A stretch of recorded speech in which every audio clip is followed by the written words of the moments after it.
propaganda campaign aimed at women's health providers, and the people of West Virginia would support it.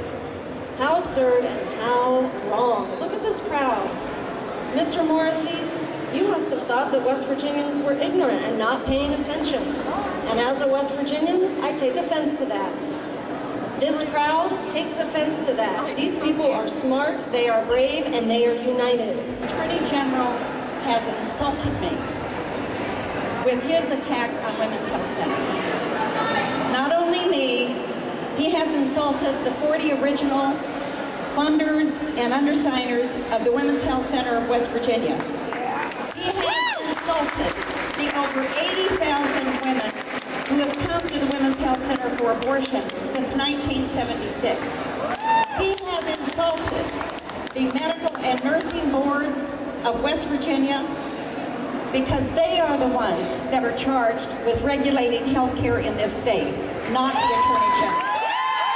How dare the Attorney General think that we would ever want to provide unsafe or low-quality care to the women of this state? Abortion care is a simple surgical or medical procedure. To require a simple procedure to be done in a hospital-like setting would make the cost unnecessarily prohibitive to the women who are seeking that service. And of course, we know that that is his intent. Individual and institutional violence against women go hand in hand. The goal is to take away a woman's basic right to self-determination for the purpose of domination. The West Virginia Coalition Against Domestic Violence believes in the empowerment of women and their right to make informed choices. The coalition supports policy that allows women to make decisions regarding all aspects of their lives free from government intervention. We want to help women get out of abusive relationships. The Republican war on women is real. And Republican Attorney General Patrick Morrissey, West Virginia's first Republican AG in 80 years, has joined the nationwide GOP assault on women's health and freedom that would deny millions of women access to affordable contraception and life-saving cancer screenings and cut nutritional support for millions of newborn babies in struggling families. Compared to the warfare in the states of Texas and North Carolina, where unjustly harsh anti-abortion laws have been enacted, Morrissey's assault may seem mild to some. But to us, West Virginia men and women, the assault is just as demeaning and disrespectful as the state-sanctioned abuse elsewhere. Assuming that women's health clinics in the state may not be well regulated, Morrissey is provoking fury among thousands of us who are demanding that he back off. And by singling out the clinics for investigation, Morrissey is trying to create new obstacles to abortions while insulting the licensed and accountable doctors and nurses who care for those seeking the safe and legal services. In the 30-plus years the women's health care clinics have been operating in West Virginia, the Department of Health and Human Services has logged not one complaint against the facility. The Attorney General is just like Republican legislators in Texas who want to stop all abortions. He knows he can't overturn Roe versus Wade, so he's trying to chip away at the clinics in the hope that he can shut them down eventually. The truth is, if Morrissey wants to reduce abortions, the obvious approach would be to reduce unwanted pregnancies. Abortion should be safe, legal, and rare. Achieving that is not easy, and there is no silver bullet to reduce unwanted pregnancies. But family planning and comprehensive sex education are a surer path than demeaning vulnerable women with state-sanctioned abuse and humiliation. This is the 21st century. These are not the dark ages in which we live. The day of cliffhangers are over. You should step down from your high office and stop stepping on the necks of the women of West Virginia. It is time for you to go back to where you came from. It is time for you to return to the age of the darkness. It is time to give it up here. And on that day, we will be able to repeat, as the great civil rights leader of America once said, we're free at last, and we're free at last. Young people are restricted enough in their choices already. Why drive them away by taking back the one thing over which they have the most control, their bodies? I'm still ready for vote in West Virginia, and when I say this, Patrick Morrissey, I'm speaking directly to you. My body is not your punching bag. The American College opposes requirements that single out abortion services from other outpatient procedures. The American College opposes laws or regulations that require abortion providers to have hospital admitting privileges, and the American College of Obstetrics and Gynecology opposes facility regulations that are more stringent for abortion than for other surgical procedures of similar low risk. OBGYN doctors, as well as other physicians, perform low-risk surgical procedures in their offices or clinics every day, and these procedures are not being questioned.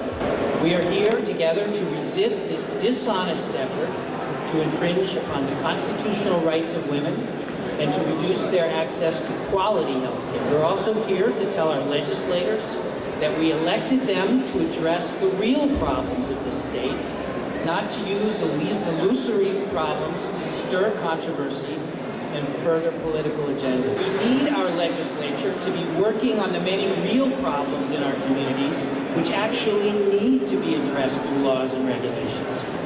And if the Attorney General wants to do investigations into real health and safety problems, we would be glad to offer some suggestions about where to find them. Attorney General Patrick Morrissey isn't concerned about the facts. The fact that Women's Health Center of West Virginia has for almost 40 years provided safe, quality abortion care. The fact that if that care is restricted or denied, women's lives, West Virginian women's lives are in danger. You'd think as an attorney, Mr. Morrissey would be concerned about the facts. You see, when he obtained his license to practice law in West Virginia, which wasn't that long ago, because he moved here from someplace else, he made a promise to follow the rules of conduct for lawyers in West Virginia. He made a promise to act ethically. And more importantly, he swore an oath to the Constitution. So after making those promises and swearing that oath, he's involved his office in an ongoing lawsuit to which the state of West Virginia is not a party. He's taken a position before all the facts have been heard. And what's worse than that, when good, upstanding West Virginians dared challenge his authority, questioned his authority to act in this way, he threatened to retaliate and chill the right of citizens to question the conduct of our elected officials. Mr. Morrissey ran a campaign on freedom from government overreach and intrusion into our lives. I guess we should have read the fine print because we've been hoodwinked. Mr. Morrissey is clearly on a campaign to make us all hop into his Wayback Machine and go back to the days when access to safe, quality abortion care in West Virginia was restricted and denied, when women's lives were in danger. We're here to say no thank you, Mr. Morrissey. We'd rather stand here with West Virginia women than take that ride because we value life. We don't want your out-of-state, out-of-touch, antiquated notions about what's best for West Virginia women because we know.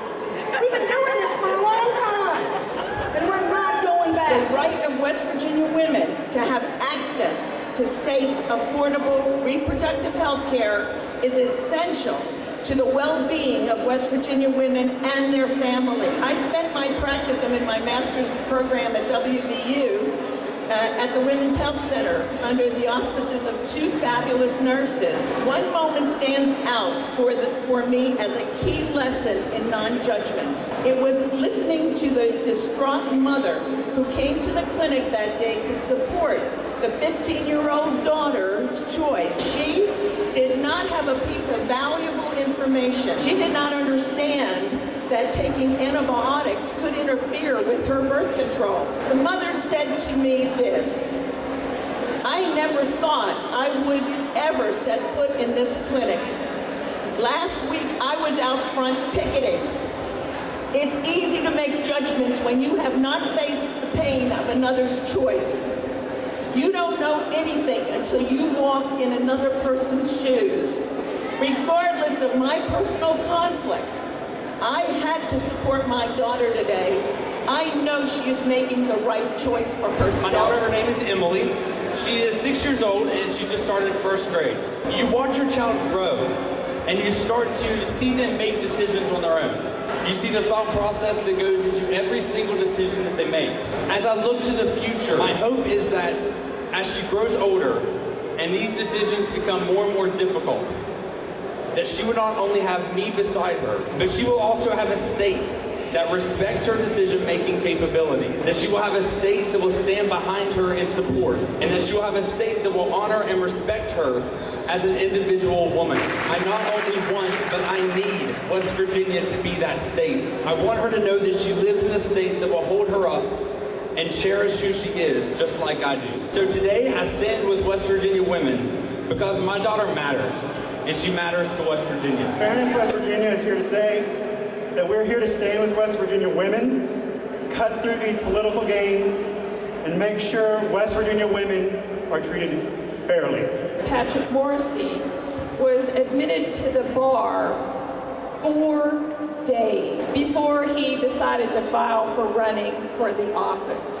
4 days, and he thinks that he should be our top legal officer. Congresswoman Shirley Chisholm was the first African-American woman elected to Congress. She was the first major party black candidate to run for President of the United States. She was the first woman to run for the president in the Democratic Party. She had an IQ of 161. Her slogan was unbought and unbossed.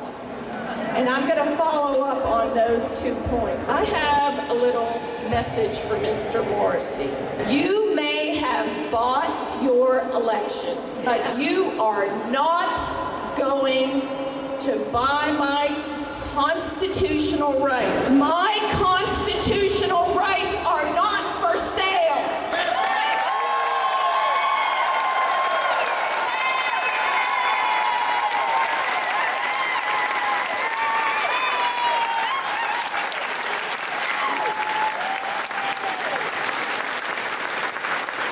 We're talking about our Constitution, our state constitution, our federal constitution. Proud to be here today to stand with women across the state, but I'm going to absolutely stand for all women and make sure that every woman has full access to all information that is accurate and untainted. Every woman has the right to true and factual medical information, and we shouldn't be putting up roadblocks to that information. It is your right, and it is something that every man and every woman must stand up for with you, and I'm proud to be here today. For nearly 100 years now, Planned Parenthood has stood behind, beside, or in front of women of this country to help them make safe, well-informed decisions about their reproductive health for themselves and their families. I can tell you that Planned Parenthood has prevented more abortions than any politician or any law on any book in any state in this country. At Planned Parenthood, we will not sit by while politicians lie to the women of West Virginia. We will not sit by while they try to make a woman's health care decisions for her. We will not sit by while politicians of either party try to make health